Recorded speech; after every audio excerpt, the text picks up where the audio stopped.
Hey hi guys, இந்த வீடியோவில் நம்ம என்ன பார்க்க போகிறோம் அப்படின்னா பேங்க் எக்ஸாம் ப்ரிப்பேர் பண்ணும்போது இங்கிலீஷ் எப்படி ஸ்டார்ட் பண்ணணும் அப்படின்றத பற்றி தான் பார்க்க போகிறோம். நீங்கள் ஒரு பேங்க் எக்ஸாமுக்கு ப்ரிப்பேர் பண்ணிட்டு இருக்க ஆஸ்பிரண்டாக இருந்தீங்கன்னா என்னோட பேஜை ஃபாலோ பண்ணிக்கோங்க, உங்களுக்கு கண்டிப்பாக யூஸ்ஃபுல்லாக இருக்கும். Okay, let's dive into the video. என்னன்னா இங்கிலீஷ்ல வந்து ஒரு ரிச்சுவல் இருக்கு. ஃபர்ஸ்ட் ஆஃப் ஆல் நீங்க என்ன பண்ணணும்னா நியூஸ் பேப்பர் ரீடிங் இருக்கணும். ஆர்எல்ஸ் நீங்க வந்து அடிக்கடி வீடியோஸ் பார்க்கணும், இங்கிலீஷ் ரிலேட்டட் வீடியோஸ். இங்கிலீஷ்ல ஒரு வீடியோஸ் பார்க்கணும், அதில் சப்டைட்டில்ஸ் இருக்கணும். உங்களுக்கு இங்கிலீஷ் சுத்தமா தெரியல அப்படின்னா இந்த மாதிரி பண்ணணும். அது மட்டும் இல்லாம உங்களுக்கு கிராமர் வந்து பேசிக்ல தெரிய ஆரம்பிக்கணும். அதனால நீங்க வந்து யூடியூப்லேயே ஃப்ரீ சோர்சஸ்லாம் இருக்கு, அந்த சோர்சஸ் யூஸ் பண்ணி நீங்க படிக்க ஆரம்பிச்சிருங்க. நெக்ஸ்ட் கமிங் டு வொக்காப்ஸ்க்கு தான் நம்ம வந்து நியூஸ் பேப்பர் ரீடிங் பண்ணிட்டு இருக்கோம். அது எப்படி பண்ணணும்னா உங்களுக்கு இன்ட்ரெஸ்டட் நியூஸ் கூட நீங்க எடுத்துக்கலாம். அதுக்குன்ட்டு வந்து இந்த கொலை அந்த மாதிரி நியூஸ்லாம் இருக்கக்கூடாது. கொஞ்சம் யூஸ்ஃபுல்லா இருக்கணும். எக்கனாமி பேசிஸ், அப்புறம் வந்து எடிட்டோரியல் நீங்க படிக்கலாம், இல்லைனா வந்து ஸ்போர்ட்ஸ் நியூஸ் படிக்கலாம். அந்த மாதிரி கொஞ்சம் யூஸ்ஃபுல்லான நியூஸ்லாம் நீங்க பார்த்துக்கோங்க.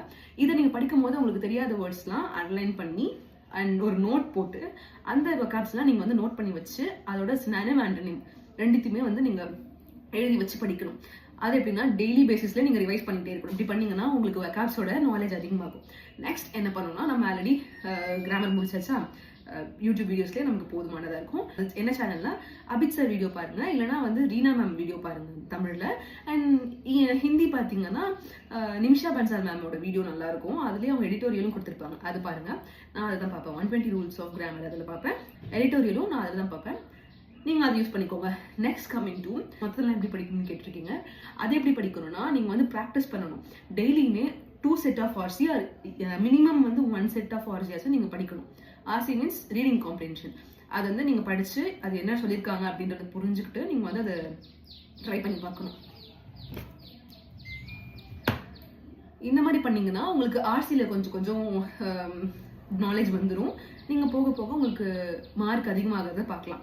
Next coming to class test, error ஸ்பாட்டிங்க்கு தான் நம்ம வந்து 120 ரூல்ஸ் ஆஃப் கிராமர் படிச்சிருக்கோமா. அதில் தான் நீங்கள் ஃபுல்லாக படிக்கணும்னு இல்லை. இப்போ ஒரு டெஸ்ட் போடுறீங்க அப்படின்னா அதில் இருக்க எரர்ஸ் எல்லாம் வந்து நீங்கள் தெரிஞ்சுக்கோங்க. எப்படி ஏன் எரர்ஸ் வருதுன்றத ரிவ்யூ பார்த்து தெரிஞ்சுக்கோங்க. ரிவ்யூ ரொம்ப இம்பார்ட்டன்ட். இங்கிலீஷ் அண்ட் எல்லா சப்ஜெக்ட்டுக்குமே ரிவ்யூ ரொம்ப இம்பார்ட்டன்ட். ஓகே, இப்போ முடிஞ்சிருச்சா? என்னென்ன முடிச்சிருக்கோம்? கிராமர், வொக்காப்ஸ், ஆர்சி, அதுக்கப்புறம் எரர் ஸ்பாட்டிங் முடிச்சிருக்கோம். ஓகேவா? இந்த 4 முடிச்சாலே உங்களுக்கு ஓரளவு இங்கிலீஷ்ல வந்து கவர் ஆயிரும்.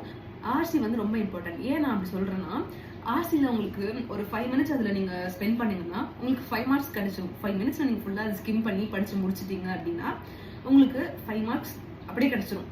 ஸோ நீங்கள் வந்து அதை வந்து மிஸ் பண்ணிடாதீங்க. நான் வந்து ஆர்சியை லாஸ்ட்டில் தான் போடுவேன். டெஸ்ட் எடுக்கிறேன் அப்படின்னா அந்த ஆர்சியை வந்து லாஸ்ட்டில் தான் போடுவேன்.